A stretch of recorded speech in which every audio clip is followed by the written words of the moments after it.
Welcome to the Warning Track Power Hour. I'm Andrew Scaff. He's Mike Werman. Today we're going to talk a little bit more about spring training, a little bit more about the World Baseball Classic final, which is happening right now as we speak. Yeah, we're coming to you from the past 2 days Yes. ago, but Talking about the as of future in the past. Wait, no, it's the other way around. I think we're just on Australian time, so Probably. that Yeah. so 2 days ago yesterday, I think, Yeah. Yeah. whatever that means. Yeah. But it hasn't happened for us yet. I don't know. No. I don't understand. I don't understand how Australian time uh, works really. How it can be tomorrow. Yeah. Anyway, Yeah. but yeah, we'll spend most of today talking about college basketball, the NCAA tournament. The Royals had a not so great week, so we'll start today with college basketball. A lot of upsets so far All in the upsets, tournament. men's and women's. Very high numbered seeds have advanced. What to you has been the most interesting thing from the first weekend of the tournament? I guess you could say it's the high upsets. I think from my perspective, and this is probably unique, is because I ended up making so many different brackets for both men and the women, and just to see how those turned out. And basically, even though there are lots of upsets, if you had just gone by, especially on the men's side, if you had just gone by like computer rankings, like the Siren ratings or the Pomeroy rankings, you would be winning in pretty much every bracket that you're in. Uh, and so, like, especially those ratings we'll talk about a little bit more are very, very good at predicting the second round. I think I was, in terms of my bracket, the kind of straight bracket that I made, uh, I was the best. My straight bracket was actually the best in both men and the women in getting the number of first round matchups right, but it dropped off significantly, or a little bit, somewhat significantly for the second round. So I'm maybe learning a strategy for making brackets Yeah. next year, which I think is interesting to me. I haven't watched a ton of the games, but I guess I'm right now I'm interested in because Arkansas is doing well, maybe Kansas. So maybe that was the most interesting part of the actual games Yeah. to me. K-State is doing well. I kind of follow them because my parents went there.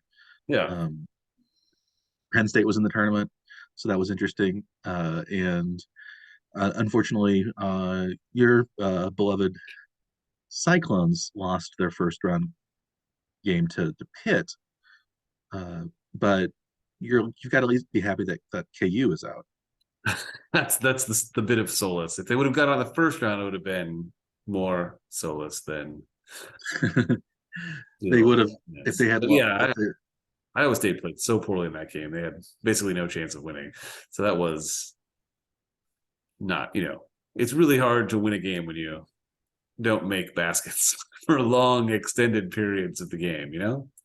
yeah, they had a tough one. It was like 59-41, a real like a total of 100 points scored Yeah. in that game, and they were blown out too. So that's not a very that's so they were lost by 18, so they had and that's pretty bad if there were only 100 points scored and you weren't Yeah. even close.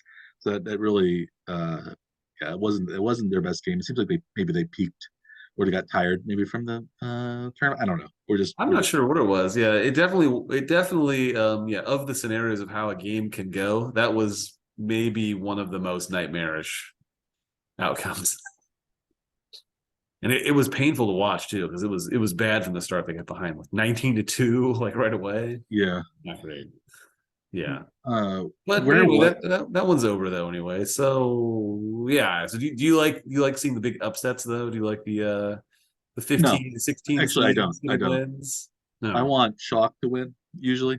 Or do Uh, you like seeing like some of the old blue bloods getting knocked out? Or do you like the blue bloods? Or do you think the tournament I is weaker because the blue bloods are knocked out? I'm maybe strange, but I want the best teams to win and the Yeah. best teams to do well. I don't mind the occasional upset. I really don't but like I don't want to see a 15 seed in the Final Four. I don't want to see I don't know. Even if it's a smart school like Princeton. Princeton, well, yeah, I did have one of my brackets was based on founding date, and Princeton is the oldest institution uh, in the tournament currently because they ended up winning the Ivy League tournament. Yale was the best team this year in the Ivy League, as they have been the last several years, but they didn't make the tournament. Yale is founded in 1701, and Princeton was 1773 or something. So they're the oldest team currently in the tournament. University of Pittsburgh, surprisingly, is number two, which I wouldn't have guessed, but they trace back to the 1780s. So if Pitt had beaten Xavier, that early founding date bracket that I made really would have done wonders. But probably one of the youngest schools in the tournament, Fairleigh Dickinson. I think they were 1947, so they might be. They ended Wow. up beating Purdue, which is 1850 or something like that. So so that was an upset both in terms of year and just in terms of magnitude. So I think that's probably the biggest upset. Don't you think? Or I guess there's Yeah. Princeton, Arizona. I think if Virginia loses in the first round, it's not really an upset because they either do pretty well or they lose in the first round. It seems like Yeah. they lost as a one to Maryland Baltimore County uh, 5 or 6 years ago, and then the next year they won the tournament. So like it's kind of boom or bust Yeah. for. Well, They also they've been a really defensive oriented team, and sometimes those teams can have difficulty scoring, and if they can't score, it's again hard to win games. yeah, if you score more, like you can overcome a smaller sample size of Sure. you can get to the mean, um, regress to the mean more easily Yeah. rather than. But pretty Uh, much no matter what your opponent's game is like, you have a chance to outscore them if you are have prolific scorers or right. mhm. Well, Yeah. if you just possess the ball more, you're going to score more points, and I think you hope so. every time, like if you are slightly better than the other team, every possession you have allows you to show that you're slightly better. So that really builds up. So like Yeah. the slower team. So that's just one reason why like Princeton has done fairly well in the tournament against higher seeds is because they slow the ball down and there are Mm. fewer possessions, and therefore there can be maybe a little bit more chaos because of sample size Yeah. issues. And so yeah, Princeton beat Arizona and Missouri. Well, you're probably happy about Princeton beat Missouri uh, as well. We didn't end up making our mascot fighting bracket. No. I thought you might do that, but we didn't.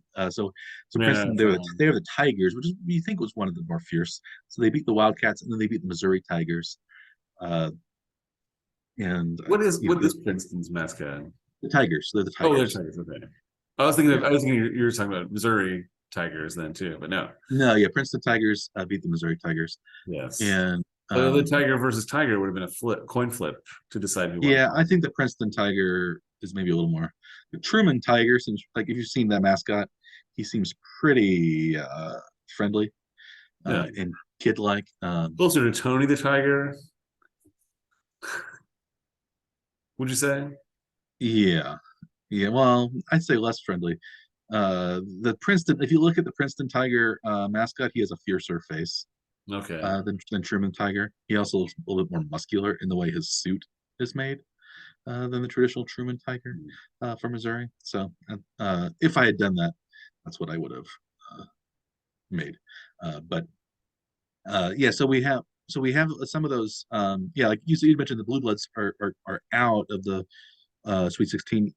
North Carolina wasn't even in the tournament, Yeah. but I think that After starting as the preseason number one, and then yeah, they had a very disappointing season. yeah. But Kentucky is out. They lost another a Wildcat on Wildcat Yep. matchup. K-State beat them. Duke is out, losing to Tennessee. KU, of course, lost. Indiana lost.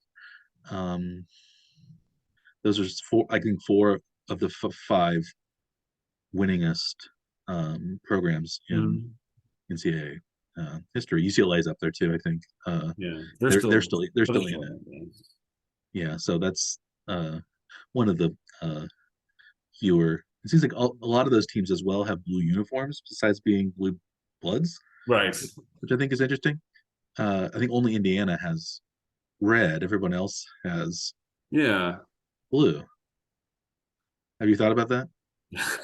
Had not considered it. I did think about doing a like red, like color red and blue, because most teams have one of those two colors typically, and then just have it, yeah, do a bracket based And you entirely. have the odd, yeah, you have the odd purple like K-State or Yeah, black and gold or black and orange, like the Tiger teams or Tennessee's the evil orange. schools. Yeah, Tennessee is orange by them, and I guess Purdue's black and gold like Mizzou. Um, Yeah. but yeah, right now it seems like red is doing well. Alabama, Houston Yep. are both the two top seeds that are still alive, and those are probably the two top overall teams going into the tournament. I think you picked Alabama win. I had them. We don't really want them to win, but that's who I picked in the bracket. I One of picked I the picked I picked I think I picked not to Houston win. in I had Texas winning though, but Texas winning. yeah. Okay, I think I had Houston in my bracket in uh, Your personal picks. my personal uh picks. The one that I was actually my best one. Um, no, I know. It was Gonzaga. I picked Gonzaga to win that one because I wanted to be a little different because Well, I thought you're against type bracket, it right? was my slightly against type, which was trying to be my straight shot bracket and go a little bit and try to be less biased than I normally Yeah, so am because well, why don't you just talk a little bit about the different methodologies that you selected for making brackets as a test to see how some of these different if we pick different methodologies to pick the bracket to see how they would perform relative to each other. okay. What kind of thought process did you go through when you picked out some of these brackets? Okay, so I ended up for the men's tournament. I did a bunch of brackets for the men's tournament. I did also several brackets for the women's tournament. So I ended up making 16 different brackets. Two of them I had made before we started last week's show. One of them was a kind of still fairly straightforward bracket, but it was kind of home inspired. So I picked Arkansas to go to the Final Four, but I did not pick Arkansas to win that one. I think I picked Houston to win that. Because even in So your Homer version, yeah, I didn't want to go over the top at least at first, so I did that. And then I did a kind of slightly against type, which was my very straightforward bracket. But I also wanted to pick a team that wasn't maybe one of the top one or two teams to win, because I thought, well, if I want to win a big, if I want to win, beat other people, I can't pick the same team as them probably because I don't feel like I will maybe not get as many other matches, other matchups right. So I thought I picked Gonzaga. This was because they're a very popular team to win traditionally. This year they're kind of under the radar third seed. I don't really like them, so I decided to pick them this year. I kind of like you, Timmy, actually, but I did I just thought, well, I'll pick Gonzaga to win that one. So those were my two that I had before. And yeah. then I decided, so I did 14 other brackets. I decided to do just one based on top seeds winning. Um, and so and so that meant all ones would go to the Final Four. And Right. then I ranked those The teams one, two, three, chalkiest four of brackets. for the way that the NCAA seeding, I think, because Alabama was one, Houston two, and Alabama would beat Houston in the final. And then I also did a kind of wildest dream bracket where I had Arkansas winning over, I think, Kansas State in the final. Um, and that's Not actually looking pretty impossible good. It's actually after the looking pretty first good. weekend. The wildest dream bracket and my first homer bracket, they each got 25 out of the 32 first round matches. My actually slightly against type bracket got 26 out of 32, and that was the highest of any of the brackets that I made. And the other brackets that I made, so I also made brackets based on Las Vegas odds. So the teams with the um, shortest odds made the final four out of each region. And I looked at the teams with, I didn't look up individual matchups for a lot of them. I just looked at the team that had lower, shorter odds to Better make it to odds, the yeah. final four. And Yeah. then I did with the final four, I looked at the national championship odds. Um, and um, and that is doing fairly well, but that only got me in the first round 230 points, so 23 out of 32, Hmm. and then only 16 in this six or 8 out of the 16 in the round of 32. So Ooh. it's the Vegas odds according to FanDuel, it's only at 70th percentile in terms of the overall bracket, and that's far lower than my real bracket, which is right now 96.8 percentile. But it's not Yeah. my top. It's not the top bracket in the ones I created. The top brackets in the ones I created turned out to be straightforward computer rankings, and the Sagarin ratings are actually tied with my slightly against type at 96.8 percentile, and the Pomeroy rankings are higher, 98.3, and both the Sagarin and Pomeroy ratings, they got a few less right in the first round than I did. But in the second round, that's when they really started shining, and they beat me in my second round, round of 32. I got 9 out of the 16 matchups, or 9 out of the 16 winners, correct? So I only have 9 of the Sweet 16. Um, Sagarin has 10 of the Sweet 16. Pomeroy has 11. You actually had 10 out of the Sweet 16 in your like straightforward, legit bracket. So yours Yeah. is doing very well. Although you had Duke winning in that match. I think you also wanted kind of slightly against type win, uh, but also a popular team and a historically good team. So that's kind of the same thing. But Duke, of course, lost the second round. Yeah. I also did other things, kind of more random ones. I did highest average margin of victory. I looked at each team, and in some cases, it was a lot of the lower seeds because they played in bad conferences that had average margin of victory. But Houston was the number one overall, so they're still alive in that one. Um, I also did one based on current NBA players, which schools had the most current players in the NBA. Kentucky had the most, and they lost in the second round of K State, so it didn't work. Uh, I also did one with most program wins. We kind of talked about before. Kansas has the most wins in NCAA basketball history right now. Ooh, I is that think, right? I didn't know yeah, that. they're number one. They passed, I think, Kentucky and Indiana and North Carolina, and they're all Wow. kind of up there. But yeah, Kansas is number one right now. Um, so that one didn't work out so well. Most program wins and current NBA players both are in the 21.4 percentile among all ESPN brackets. You're getting Uh, down. You're getting down into my area now. So Founding date was another one that I did. We mentioned Princeton was my champion, so Princeton is still alive, but right. the other matchups didn't work so well. I'm only 13.8 percentile for that one. I also did one with campus enrollment. So I thought, again, if there's a larger school, that's probably going to beat the smaller school. Like Texas the A&M. population theory sort of concept, right? Yeah, yeah, yeah. Some of the Yeah. more, yeah, well, if this were real life, like it was actually just picking players that were from the student body, I think Right. that would have a good chance of winning. It's a little bit what you know the reason why, like, Olympic teams or things like that, countries do well is because, well, they have a lot more people to choose from. Yeah. Therefore, of course they can pick a good soccer team out of Brazil. I think that's You'd why hope so, right? that's probably why Brazil is traditionally seen as the best soccer country, because it's the largest soccer dominant country in terms of population. I think that's Yeah. really the only reason why Brazil is seen as a little bit better, Well, it's not even though just there's a large population country, but they also love that sport. So it's not. yeah, it's Yeah. the largest population of a soccer first country. Yeah. It's like why India is so good at cricket or something like that. It's the same. Yeah. Well, yeah, I also soccer in the U.S. doesn't do that well. We have a large population, but we're like soccer is like the sixth or seventh most popular sport in the U.S. So it's yeah, so we're like maybe typically athletes are being filtered into these other sports first, and then our best are not going to soccer probably. So yeah, no.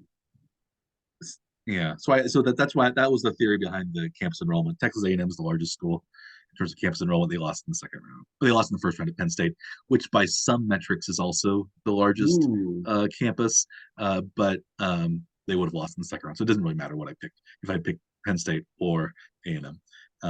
I also did one called the home team, where I picked the team that's the closest to where the games were being played, and ironically, Houston is where the Final Four is.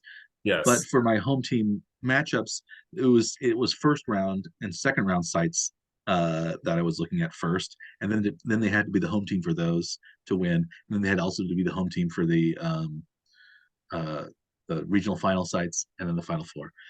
But Houston is where the Final Four is, but they actually lost to Northern Kentucky in their first round matchup, according to my model, and Alabama actually wins in that version. So that's still on the table. But according to my model, they were playing Kennesaw State in the final. So 14 seed Kennesaw State also lost in the first round. Hmm.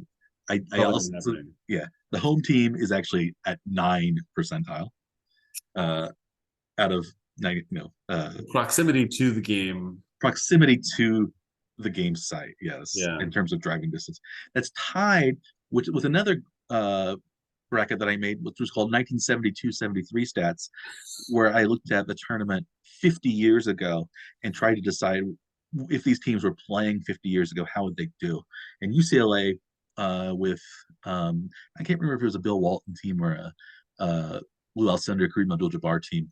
I think it was Bill Walton. Would have won that tournament, and or it was like during Oh. it was like one of the last John Wooden. Oh, so Uh, you need to like if the 1972 team was playing yeah, the so I did 1972 team yes, of the other opponent. yeah. Oh, I thought maybe you were just looking at it like you'd weight it based on how those teams performed in that year. But No, yeah, it's basically what I did. I said those yeah, 1972 teams were playing. So like I looked at Kansas's 1972 team, or Kansas actually had a really terrible 1972-73 team. K-State had a better team that year. But yeah, UCLA would have won, but so they're still in it, but yeah. most of the other teams are not. So that's only 9 percentile. My worst bracket that I made, uh, I think I haven't. I'll explain one before I make the worst. So another one that I did was one we kind of had talked about on the show, and this was what we called my hybrid coin flip, in that Yes. we thought, well, the games are kind of unpredictable. Let's just flip a coin.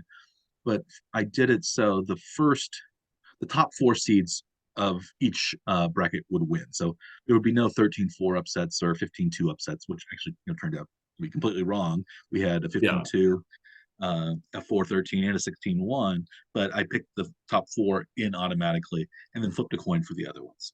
And Did you uh, literally flip a coin? I did. I literally flipped this. I Yeah. flipped this nickel You can right have here. that coin. Yeah, it's a 1988 nickel, 88p that I flipped. And I flipped it for everyone. I also did this for the women's as well. I flipped a coin. I did a hybrid coin flip, and I actually had Missouri winning somehow. They did win their first round game, but they did not win. Uh, they did not beat the Princeton Tigers, so Princeton actually made it farther. So hybrid coin flip. It actually is at 39.5 percentile, so it's kind of, you could say, maybe still in the bell curve, but I have very few points available in that one. Left. Yeah, on the But table. by far the worst one that I did was the longest tenured coaches bracket, where I picked the team to win each matchup that had a coach that had been there the longest time. And the winning team is Michigan State in that bracket, and they're still in it. Tom Izzo has been around for 30 plus years. I think he's only Jim Boeheim had been around longer, and Syracuse isn't in this tournament. So And I think he's out now too, isn't he? yeah, he's leaving this year. Yeah. So it is Izzo as the longest one, and It so will if be Michigan next year. State wins, I could move up. But right now I'm at 1.7 percentile Yeah. for Michigan State. So basically, all of the new coaches are winning, and all of the old coaches are not. Other Ooh, than so for how did you pick Kansas as a long tenured coach? Because I don't know that Self actually I coached I the I team. picked Kansas as having self. So Yeah. I picked Kansas as doing fairly well. I don't even. I'll look at my bracket right now and see We how didn't they. at the time you wouldn't have known that Self wasn't going to be on the sideline, I guess, right? Because I don't think Yeah, I he was didn't there know. for the game. I thought that maybe he'd be gone the first round, but maybe there the second round. Yeah. Um, so Kansas, I had them beating Howard. I actually had Illinois beating Arkansas. Their coach had been longer, a little bit longer than Eric Musselman, who's become a really, really good tournament coach. I think I think Arkansas has one of the best coaches because Musselman was actually an NBA head coach, and Hmm. NBA coaches are brighter, I think, than college coaches. I think it's that way for the NFL too. NFL coaches are better than college coaches, and we've seen that. And so, like when you have coaches that are capable of coaching in the NBA, They coach in usually. college, it's usually a mismatch. But I think college Self coaching is like really dramatically skewed towards recruiting. recruiting, yeah, If I you're think a good Self is a recruiter, good you don't have coach. to be that good of a coach. And I think that's like where Kansas Mhm. falls. I think Self is a good coach, but I don't. Yeah, I think Musselman is as good. I don't think Uh, so. but like I think Self at least he does do stuff I think with USA basketball and NBA players like Yeah. Krzyzewski did. So like some of the college coaches I think are in college maybe could be in the NBA. I think that's a little bit more likely than NFL coaches. I think more coaches that can be in the NFL want to be in the NFL rather than college. Yeah. College basketball I think is a little more of a coach is the star, even more than football is. I Yeah. think because NBA coaches they switch so much, and it's a very player dominant league. Yeah. And in the NFL, I think coaches have higher standing than they do in the NBA. So I think being a coach, at college and college and pro isn't that much. You're still like a star, but I think in basketball, the coach is the star in college, and the players are the stars in the pros. So I think maybe they get a little bit of there's not maybe as much of a difference among some of the top college coaches, but um, Yeah. Well, I I think don't. salary wise too, I think the NFL and college football coaches are probably relatively similar. Yeah, Basketball, I think NBA coaches probably make a bit more on average than at least the top tier NCAA coaches. It seems like the NCAA coaches get quite a bit less than the football coaches, like a lot less than the football coaches. But yeah, but there's also the the average few that make NBA. the most make a lot though too. So Well, the average NBA head coach makes 3.5 million oh according to maybe 21-22. It's not that much. Well, it's a lot of money for us, but like I think Bill yeah Self makes way more than that. yeah Salary makes almost 6 million. Self makes almost 6 million salary yeah per year. So like so top college coaches. So they'll like make it's hard. up there, but yeah Yeah. So top college coaches make as much or more than NBA coaches do. I'm sure Greg Popovich makes a lot more than that, or people like that. But um, there are also a lot more good college. I guess there are a lot more college basketball teams than there are like high level right football teams because you really only have the Power Five in football, but you have Power Five and Gonzaga and the Big East and things like that in basketball. yeah. So there's be I don't know.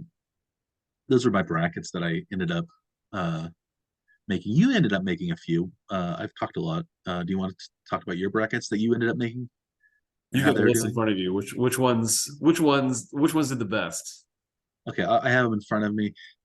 Your best one, which I think you should be proud of, is the one actually the one that has the best shot of winning, I should say, Yeah. is your actual matchup picks. Like Using my own brain and like using your own brain, deciding you which team I thought was going to win each individual game and just going that way with no predetermined route for any individual yeah, I was a team. little bit That's how I I did that miss one. I misspoke a little bit earlier, saying you had Duke winning. You actually had Texas winning in that one, Yeah. so Texas is still in it.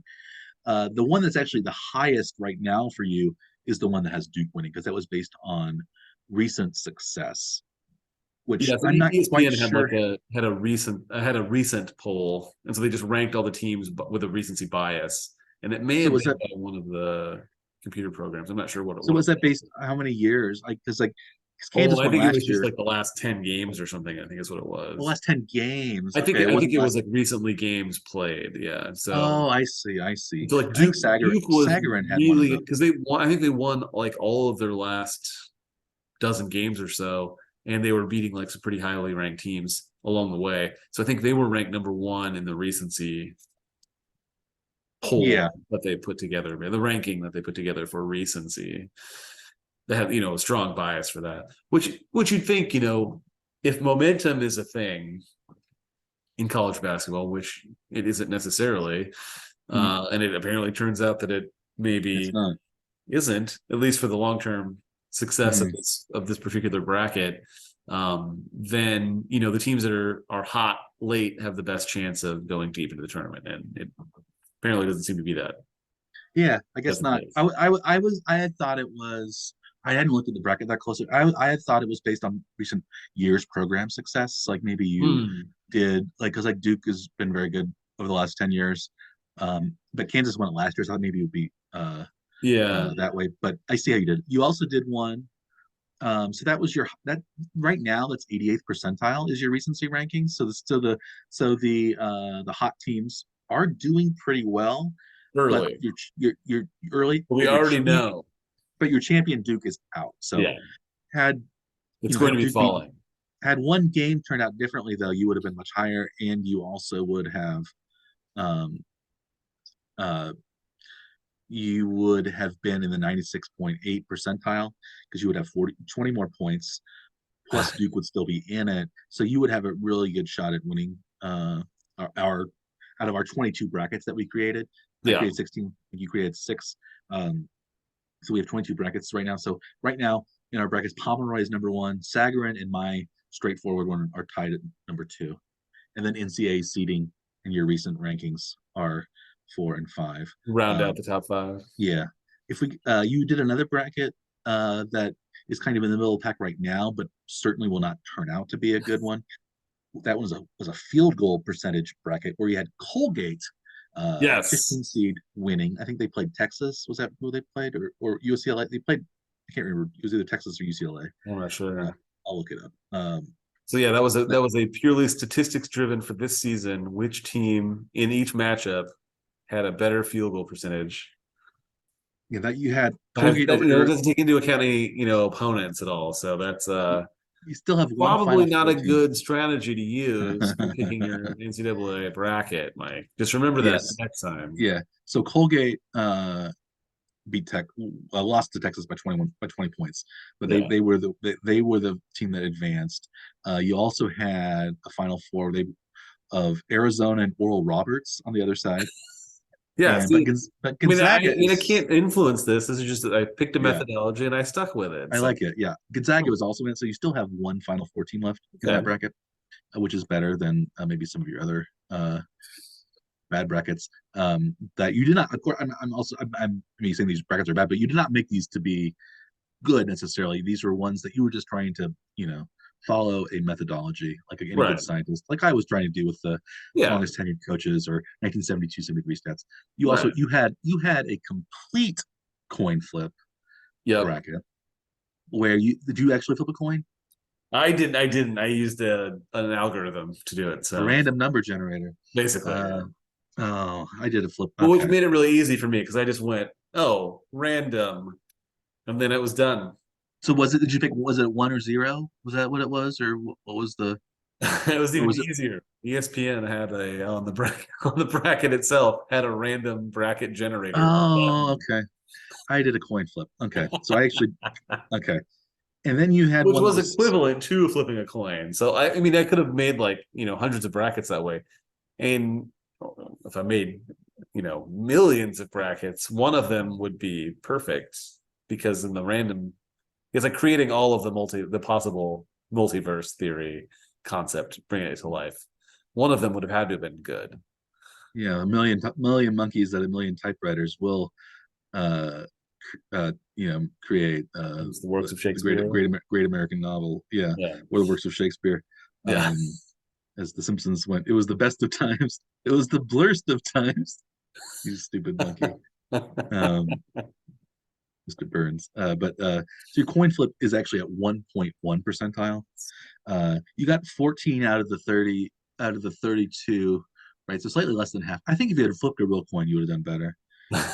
As compared to my hybrid coin flip method got 21 out of the 32. Ooh. and it also got, So basically, it's a coin, but it's a weighted coin. yeah, it was a weighted coin. But then I just flipped the coin completely the next round, Yeah, and I got 7 out of the 16 Sweet 16 almost right teams. on. Whereas you only were able to get out of your coin flip, you were only able to get 4 out of the 16. So, Yeah, which I guess is technically on. No, you I guess you only got 2 out of the 16. I'm sorry, you only got yeah. 2 out of the 16. I guess I got, yeah, But I got how many? 7. But I missed out of the first round. How many did it were You had eliminated? so you had uh 14 out of the 32. Oh, so only two of the next 14 were right. Yeah, only Two 2 of out of the the next remaining 14. 14 succeeded. Yeah, Oh, yeah, that's not very good. yeah. I ended up having, yeah, mine was 21 and then 7. So yeah, anyway. But that wasn't your worst one. Your worst one was actually this diabolical method that you created, which was your chaos slash chalk method, where Yes. I guess it was the lower seeded lower seeded ordinally team would defeat the uh, higher seeded team, and so First round chaos. every 16 seed one 16-1 matchup was won by the 16, which you got right, one of those. And then it was every lower seed would have won. And then after that, the better seeds win, but only the best teams would have been 9 seeds In the final. left. Yeah. Yeah. And I think there's only one, I just said there's only one 9 that Remaining, is right. remaining, and that is Auburn. So Yes. if Auburn can beat Houston, which is It could go. possible. It might get out of that single digit. No, Yeah. no, it's gonna be in the single digits. I don't know. How did you pick the 9s in the Final Four? How did you pick? You picked That was West Virginia. I did a literal coin flip on those. Oh, so you did coin flips I there. did actually pull a coin out and did I think of that as with also a quarter, I believe, but I full don't have quarter, bigger money. But also, I think of that as being indicative of our. I think you are much more willing to embrace technology than I am. I don't like modern technology very much. yeah.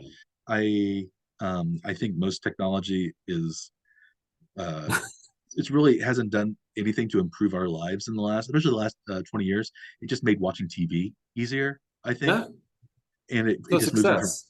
So it's great for that, but like I don't know, it's also made us like have to work 24 hours a day and be on call all the time and things like that. But like Yeah. we can't travel to Europe any faster than we could 50 years ago. We can't clean our houses really. Like, I guess we have a Roomba maybe now rather than a vacuum that you have to push around. But I don't. I don't either. But like dishwashers are pretty much the same. Yeah. Those, most like how like cars aren't that much different. We're still Yeah. usually mostly internal combustion cars on the on old roads and tires, and it's like Yeah. it's technology that's been around for a century that we're just kind of improving incrementally. The space program hasn't done anything except sends a few more satellites out farther, but like that's Yeah. what we did with Voyager, and the cameras are nicer on them, but like like We we haven't haven't even gone to gone the back to moon the moon in 50 50 years. years, Yeah. so it's like one of those it's one of those things where we've tech technology isn't really doing a whole lot. Like we haven't really cured any diseases. Eh, We've there's done been a better at lot more treating cancer. advancement in medicine than most other fields, but We're treating things a little better, but life yeah, expectancy hasn't really shot up, that's true. especially in America. Mainly that's because of health inequalities and income disparity and things like that. Like, Yeah. and we eat a lot and stuff like that. But like, if a life expectancy isn't, infant mortality rate, is still pretty high in this country, but Gone compared to some up, I others. think, actually, right? So Yeah. So, but like, yeah, I maybe yeah, I'm poo-pooing advances in medicine, but there haven't been a lot of. We don't have the robot butlers. We don't have the yeah. jetpacks. We don't Where's my have. flying car? Where's my jetpack? I was There's promised no. these things in There's Back no to the Future There's no too. like advances in teleportation technology. Yeah. Uh, we can. All we're doing Where's my is food synthesizer and my yes, transporter? my Soylent Green, my all these things. All we can do is, you know, get email on our phone via text now. We can't even communicate as quickly because we're texting instead of talking, Yeah. and so we've gone backwards, and like our communications are more less literate than ever before. They've gone to this For sort sure. of For society as in general, I don't think you and I have changed at all. well, we've gone to a lot of us have gone to the pictogram rather than the actual word for I like things. describing them as cave paintings. It's Cave equivalent to paintings, cave yeah, paintings. we're So it's we're, like we're we regressing. haven't just regressed back, We're in to a have, lesser, skills at communicating. It's just actually we've gone all the way back to caveman drawings. yeah. I've seen we're in kind of a post-literate society, um, and yeah, I don't care for it, but I do I do like having the ability to watch TV, and I guess we're having the Jetsons video phone that seemed like it was going to took forever to get here, but then now that it's here, it's And for me, even in a house that isn't mine, so like I didn't yeah. have to do anything crazy to. hmm it's like we have a video telegraph uh, Yeah, machine it's that pretty cool. we're sending fax after fax after fax in real time Yeah, uh, to each other. that's kind of cool. It is very Max Headroom, very Jetsons, but yeah, I don't know. What was I talking? Talking about flipping a coin. So I was flipping a real coin. You were embracing this random computer program, not as you, but it was also what ESPN had available. I saw that they did that, but I refrained. I thought Yeah, I'm going to use a real I coin. did want to make one comment about the first round chaos bracket. Was the main purpose for creating that bracket was to be able to say that one of our methodologies did produce a bracket in which Fairleigh Dickinson, Furman, and who was the other, like, Princeton. in Princeton, won first round games, because there's basically no one's gonna pick those, all three of those in the single bracket, right? Yeah, I don't So think in we can my say that in our methodology, we did produce a bracket where those lowest seed teams won. yeah. I predict one of my brackets actually had Princeton winning twice, Yeah, which is what still actually beats happened. So this. Yeah, yeah, without it wasn't resorting to just a lower seed winning a either. gimmicky, way to engineer it so that I can say that. Yeah. Mine was no, I think yours is good, but I was I'm trying to think. I don't think I picked any. Uh, were there any 5-12 upsets this year? Oh, I didn't look. No, there weren't. There weren't any 5-12s. That's seems like that always Uh, happens. So yeah, 6-11 happened with Pitt over Iowa State. yeah. Thanks for Um, reminding me. Oh, appreciate it. that was the only 6-11. So there weren't that many upsets this year. Yeah, Um, but there were some really big ones. 7 and 10 even. Um, it was the sevens that won 3 out of 4, which is unusual. I think Yeah, usually tens. I think for a while even more 10 seeds had won than 7 in the first yeah. round matchups. 8 and 9, I think um it was 2 and 2, 8 and 9. So uh That should so be pretty random. yeah, so there weren't really many upsets. So maybe that's why I tend to I think I tend to be a little more conservative usually in my first round picks. I and so maybe that's why I did so well. But then maybe second round I should be more conservative and go with the Pomeroy or Sagarin ratings. Do you have anything else to add for the men's tournament? We have 16 teams left. We could perhaps do a second chance bracket and see how those turn out, but I also kind of want to see how these turn out. Yeah, We still have some Final Four teams that are left in our original bet. I have for two the teams betting from my portion. supposed good bracket, and that was Houston and Gonzaga. I had Gonzaga winning the whole thing. And then from my original Homer bracket, that wasn't quite as Homer as my future Wildest Dream bracket. I have 3 Final Four teams left: Arkansas, Houston again, and K State. So those are all in it. So I can still end up making money on my uh my 8 Final Four picks. And I think you can too. You have a few that are teams that are left, right? I'm not sure if I can make money. I can get close to break even, I think. I have two teams left in one bracket and none in the other, I think. So Okay. I have Alabama and Texas left. So if they both make the Final Four, then I have a shot, I think, to break even. So if you get two teams in it, you only have to be plus 600 total. You figured that out earlier. But yeah, If it's one I don't have team, the numbers in front of me though, so I'm not sure which ones. if it's one team that makes it, you have to be plus 700.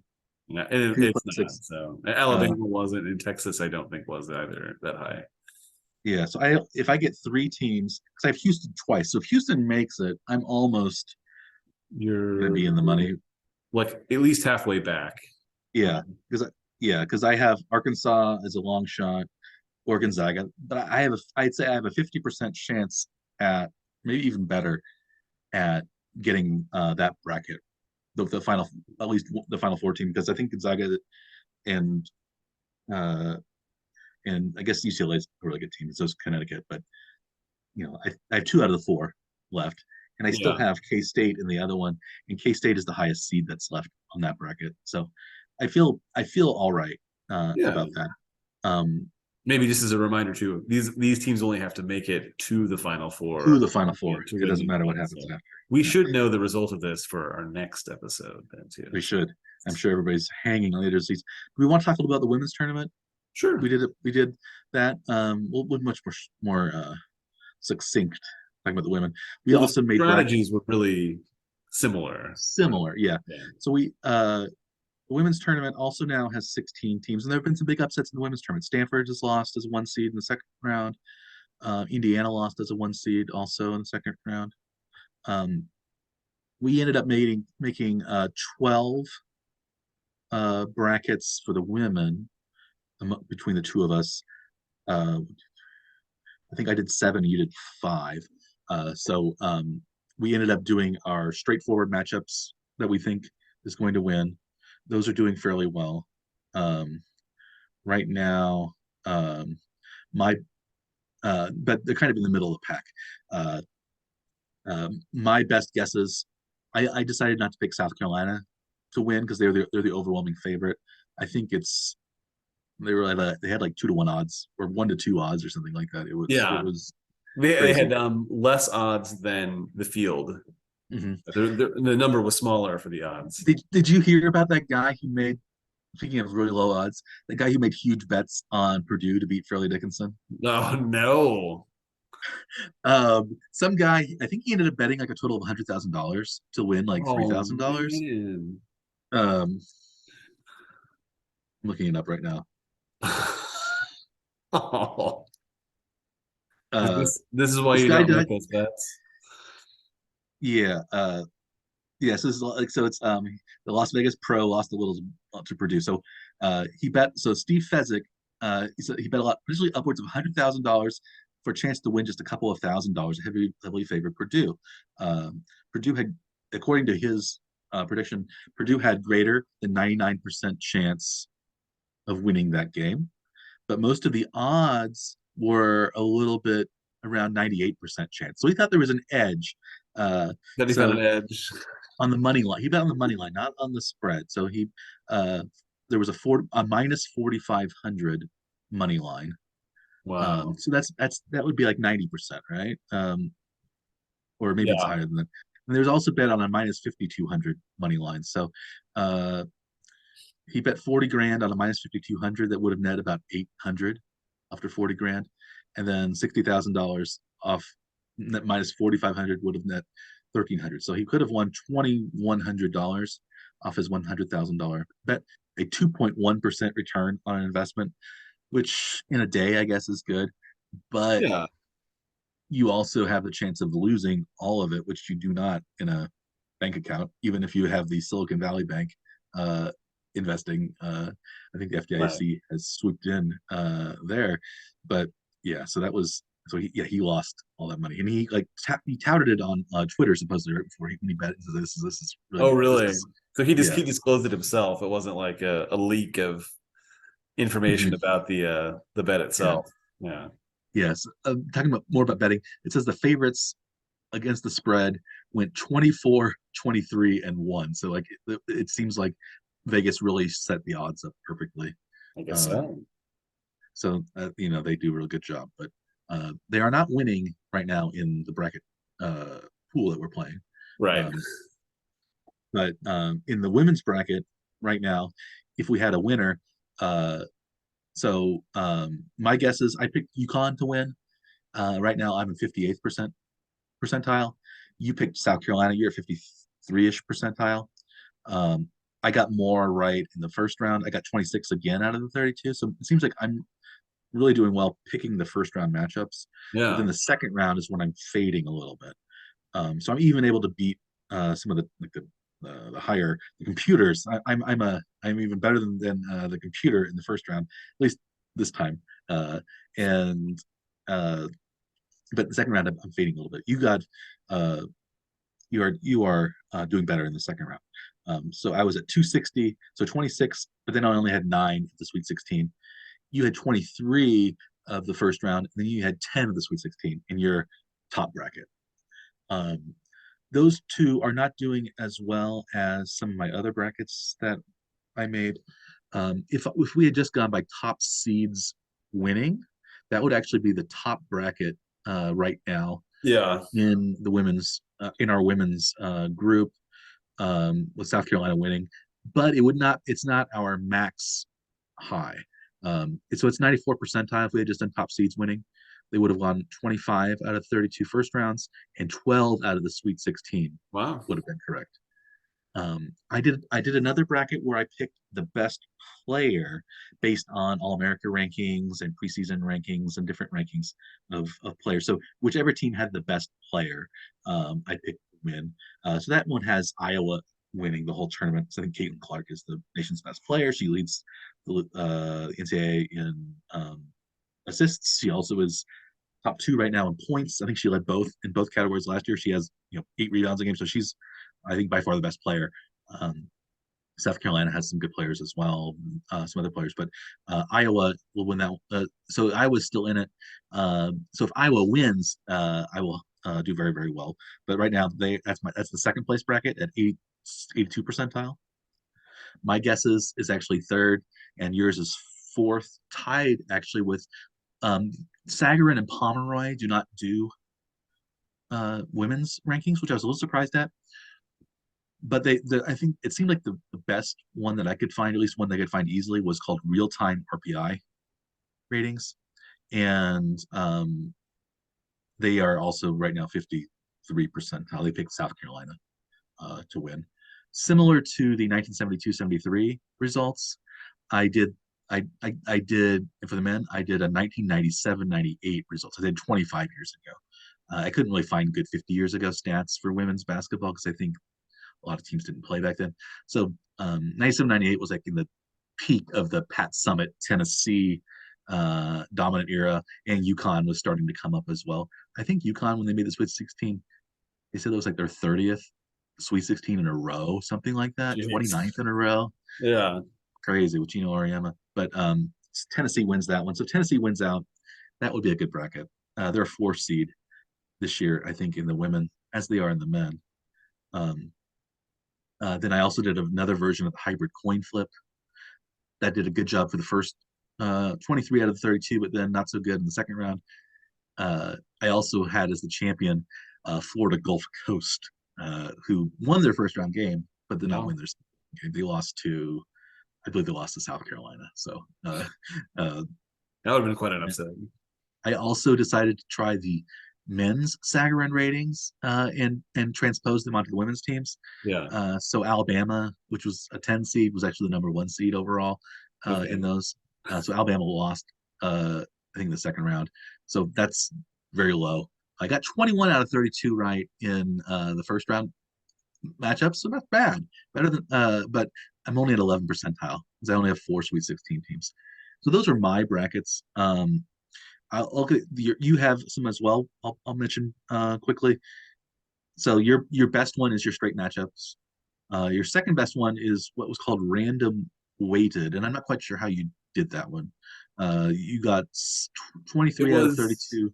in ESPN bracket you could just like hit a button basically, and it was like it was like the higher seeds won, and then they flip coins against equal number, I think is what it was. Oh, so like they might say like if It was um weighted towards the better seed so numbers. like if not so like it's like South Carolina has a 96% probability of winning this game. You pick that they will win. They will get that result 96% of the time if you click the button.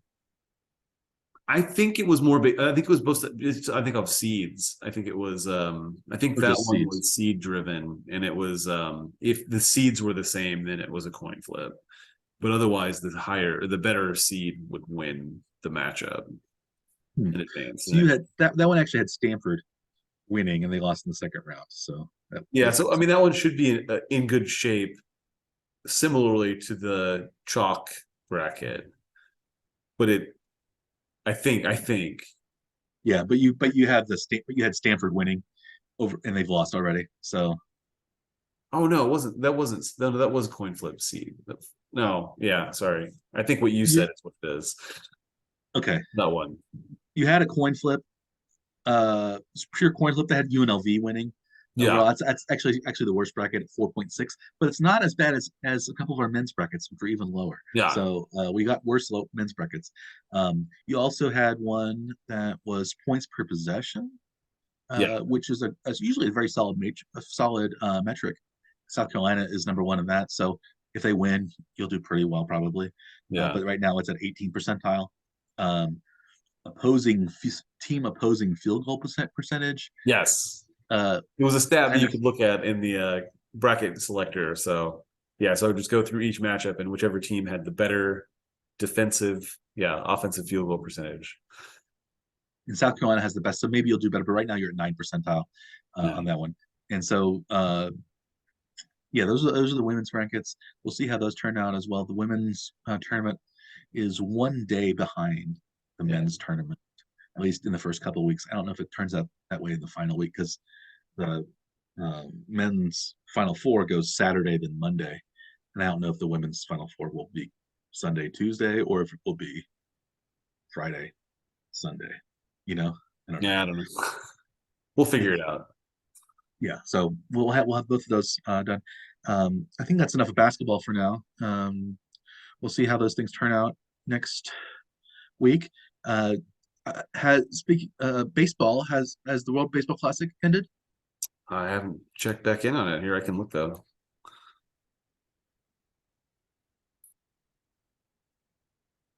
Wish I Looks like should it have has. done this already. USA The lost three to Japan has two. won 3-2. So neither of us were right in our champion. I picked USA and Puerto Rico as my two possibilities. You picked Dominican and Cuba.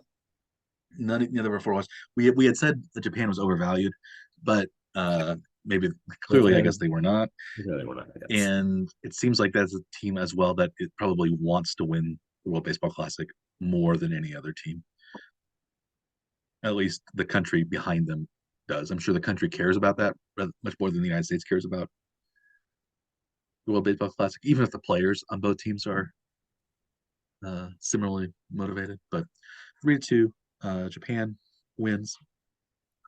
I think it's their third championship. They won the first two, I believe, and then they won this. I will say this though, your teams knocked both of my teams out from this. Did you notice that, or had you made that I connection? I did a few days ago, but then I when US beat Cuba, but then I didn't think about it since, so I Yeah. forgot about it.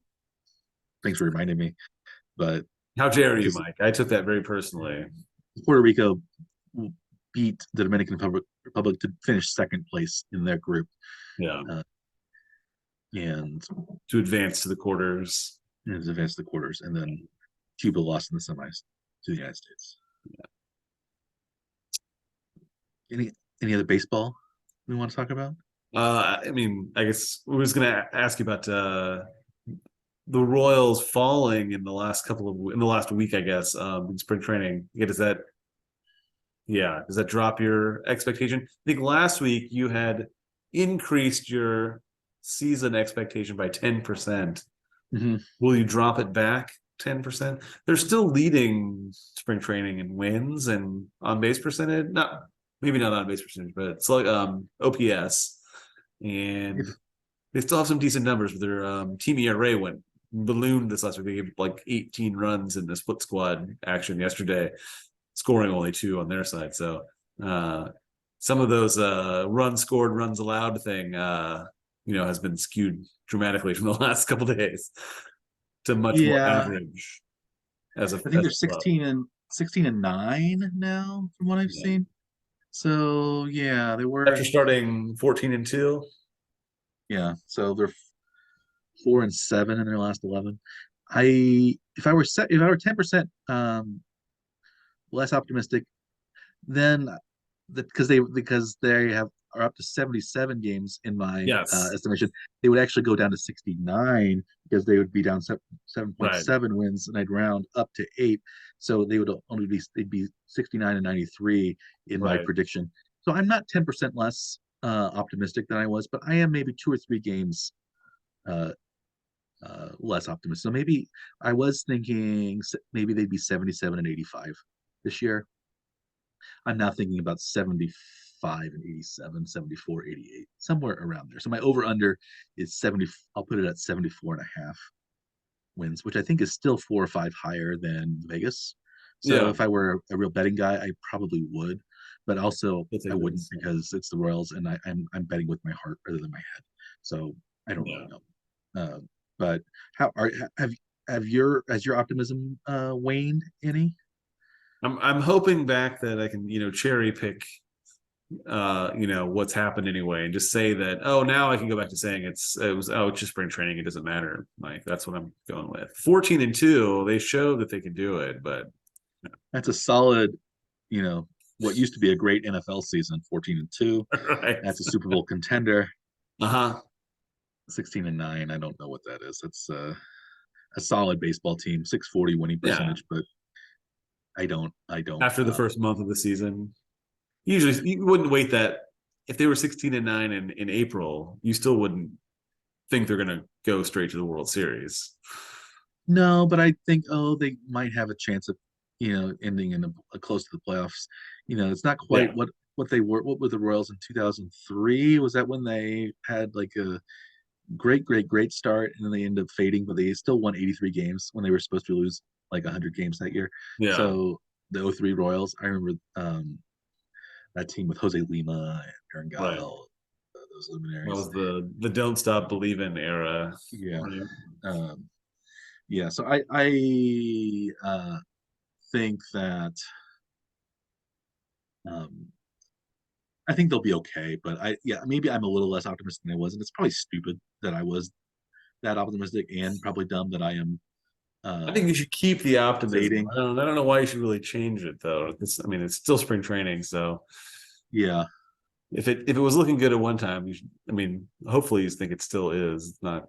The team didn't fall apart. Nobody's injured. Some Yeah. of the So the starting Roy pitchers have had pretty bad performances recently, but hopefully they're getting that stuff out of the way.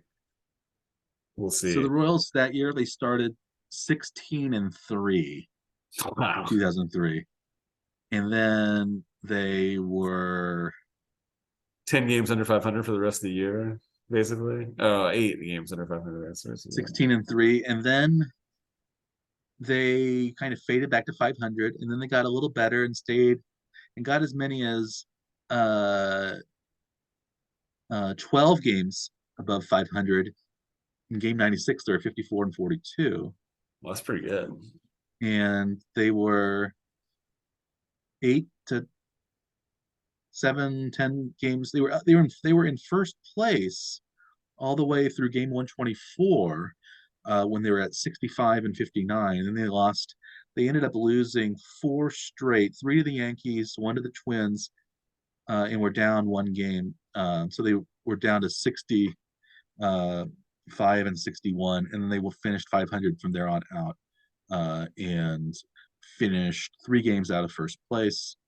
I believe 2003 they were 83-79. Who won the division that year? Do you remember? No. 20 years ago.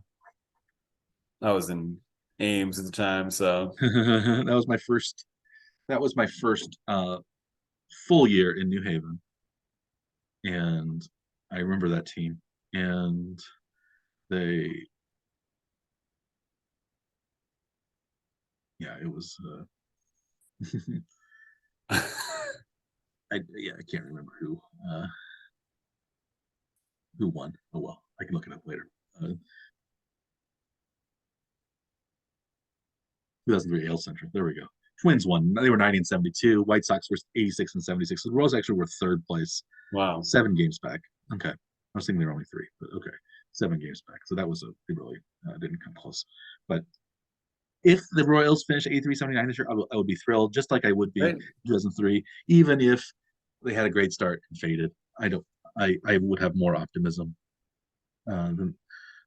Actually, I'd probably have less optimism than I did in 2003 for the next year's team, but I'd be a little more confident in my optimism for the year after.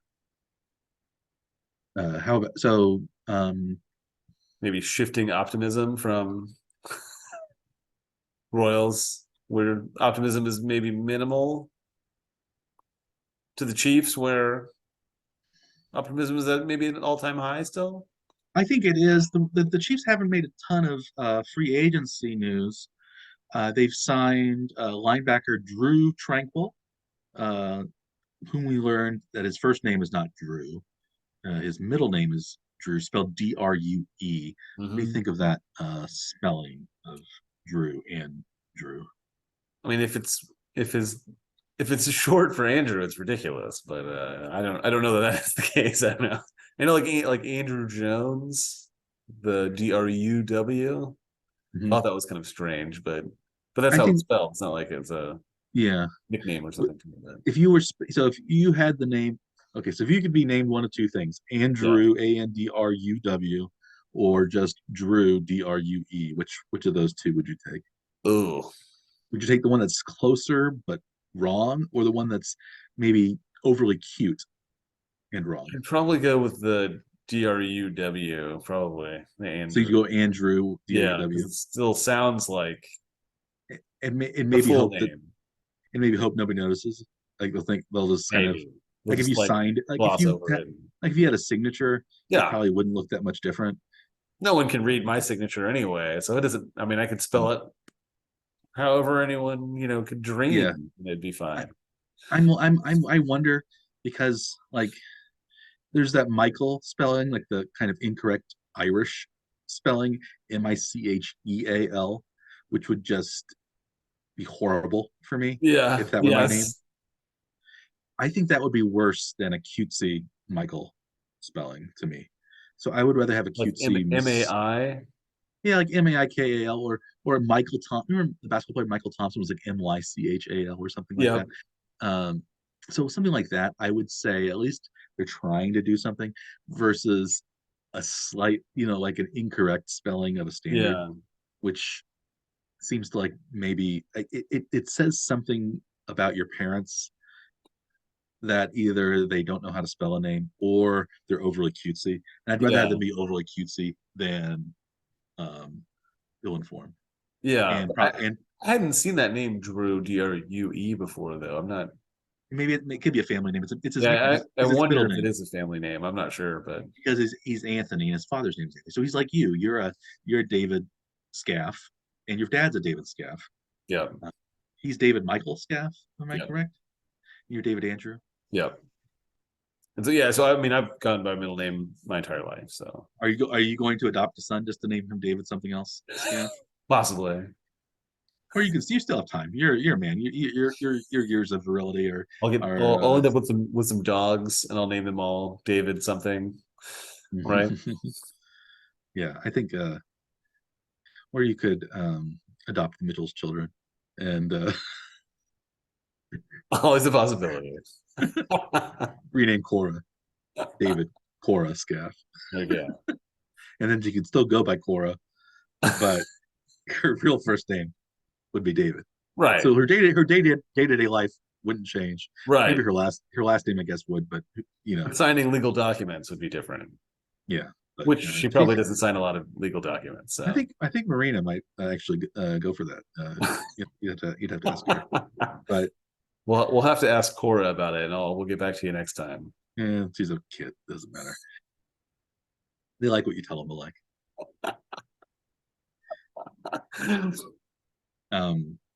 Yeah, I don't. There wasn't a whole lot to add for the Chiefs. They re-signed Derek Nottie. They re-signed Nick Allegretti. So some of these kind of mid-level, lower-tier cogs on the machine have come back. Yes. Thornhill, though, went to the Browns, whom he has said have a Super Bowl-looking roster. I don't know if you saw that. Well, like $7 million, I think, was what they. Yeah. Oh, the Chiefs got a better safety, Mike Edwards. Yep. From Tampa. So new safeties. We talked about Amenahue For and considerably less than what Thornhill got. I think so. Yeah. And probably more. Cap somewhere around 5. I think it's like 3 million, but there's maybe up to 2 million in bonuses. Same, I think it was the same contract that Drew Tranquil got. Good. Yeah. So it seems like the Chiefs are doing pretty well. They're still, I guess, supposedly perhaps in on Odell Beckham. I've heard. I don't know if the Chiefs want to get somebody like that, but it seems like the Cowboys, since they got Brandon Cooks, aren't going to go for Beckham. Adam Thielen went to the Panthers, who I think the Chiefs maybe were looking at as a possession receiver to replace Juju Smith-Schuster. Mm-hmm. It seems like it's one of those nice times. Like I said, it's easy to be optimistic for the Chiefs because they have Patrick Mahomes, and as he kind of made clear, Kelsey's still there. Like he made clear, it can be a ragtag group of receivers, and he's still going to do pretty well with them. And he won the Super Bowl with that group. And well, after having lost the number 1 receiver in the NFL, right? So it didn't seem to slow them down at all. No, you maybe wonder, with Orlando Brown gone and potentially 2 new tackles, Jawan Taylor and right now maybe Lucas Niang at the right tackle, or one of the other Chiefs backups. Who knows? Maybe a draft pick. But you worry about that. But I think the Chiefs, though, are in very good shape for the years to come. So, yeah, it's a great time to be a Chiefs fan. It's not a terrible time to be a Royals fan because at least you have the idea that maybe they'll be all right. They have young players we don't really know about. Yeah. And, as we said, maybe they're moving the stadium to former site of NKC Pro Bowl. Cool. But I don't know. I would prefer they keep Kaufman and Arrowhead as is, but I don't think that's gonna. Again, I stand in the way of progress. That's my my thing. Yes. So I don't have the I don't have the technology loving gene or the new shiny. I'm a historian by trade, and I like things that are old and old timey. So if the Royals, I guess the idea of moving the stadium downtown is because of a love of nostalgia. And it sort of is an idea maybe 30 years out of date because that's when the other teams were doing it. Right. Because most recently it seems like the teams are moving a little away from downtown, like Atlanta when they built their new stadium, moved away from downtown.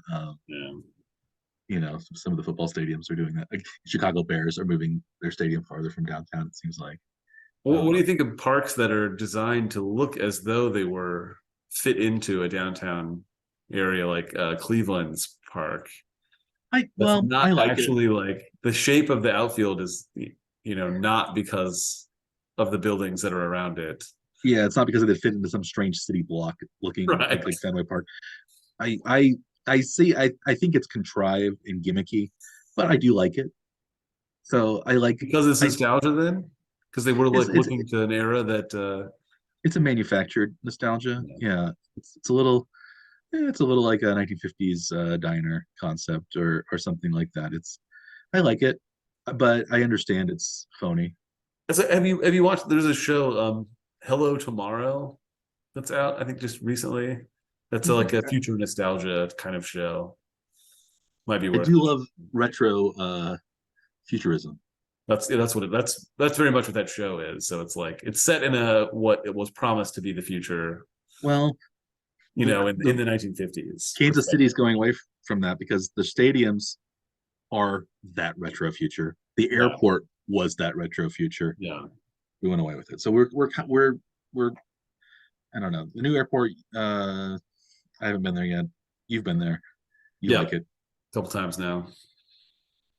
I'm yeah, I probably wish we still had the downtown airport at some point, but no, You can I still actually fly like out of the the downtown airport if you have the money to charter your yeah, own flight. I like the KCI. I like the MCI three terminal Yeah, giant C shape yeah. or It's almost it's circular still there for shapes. now. You just can't fly out of it. So I don't know. We'll see how Kansas City changes over the years with their sports teams and their architectural landscape. Downtown is becoming more of a place to be. Their Sprint Center, or the what is it? Now The T-Mobile Center. T-Mobile Center is has failed to attract a National Basketball Association or National Hockey League franchise, but Mhm. it's still a nice arena. I think they've realized that they can make as much money using it as a concert venue as they would from a team anyway. So they seem to be pretty happy with how it's operating. At least since COVID is gone, right? Well, sure. But I think even if it was an NBA or NHL team using that, then they would have lost all the revenue from that anyway. So Probably. Although yeah. people in Kansas City, they didn't wear masks at Arrowhead or anything. They probably would have just gone, right? No, they wouldn't. They wouldn't have. Yeah. um, yeah. So, do we have anything else to add this week? I don't think so. Okay, I think on that note we'll wrap it up. We have 2 more weeks of the NCAA basketball tournaments, and we'll see. By next time, we'll have the Final Fours lined up, and we'll see if we were correct on any of those. Chances are that at least one of the many, many, many brackets we've done will be very good, but it's also possible that none of them will be good. And I think that would be interesting as well to see how both man and machine can get things very, very, very wrong. Be a parable about life on this planet, and but we'll see that next week. And until then, wishing you a bright, wonderful, futuristic tomorrow. I am Dr. Michael Werman. He is Dr. Andrew Scaff. We are the Warning Trek Power Hour. Please like and or subscribe to our plethora of delivery options. I believe I made a plethora of guapo joke um, last week that I think you noticed, but maybe only our really astute viewers would notice from the 1980s classic Three Amigos. Written by an unlikely triumvirate of writers, if I remember correctly. Mm. Um, Steve Martin, Yeah. Lorne Michaels. This is when he took off from Saturday Night Live, I think, to help write it, and Yeah. also Randy Newman. They were the three co-writers, this triumvirate. Oh, And, because he would have done all the music though too, right? yeah, Yeah. he was the invisible. He was the singing Bush. Yes. He was. I think he sang those in a Yeah. higher voice or something. Yeah. And Coming yeah, down the mountain and yeah, that yeah. was Randy. Yeah, Randy Newman wrote. Really? Yeah, as a writer, he was usually he was a composer or a songwriter, Yeah. but he wrote the script. At least co-wrote it with those guys. Also, very early appearances of John Lovitz and Phil Hartman on screen, and of course, Dusty Bottoms, Ned Niederlander, and Lucky Day as the three amigos. Anyway, we are the two amigos, There you go. and we will see you next time. Until then, we bid you good day.